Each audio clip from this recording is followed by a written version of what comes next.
Now, European eagles, they are the largest owls in the world, and in the wild, these birds can reach the sizes of up to 2.5 feet tall, with up to a 6-foot wingspan. So, would you like to see Ruby's wings? Yes!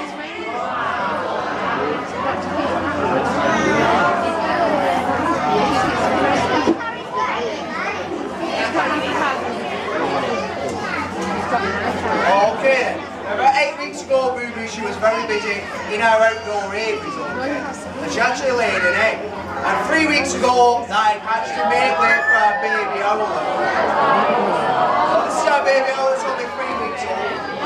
Now we're going to bring both of these round if you'd like to stroke them nice and gently just down the back. Very important that everyone stays sat down while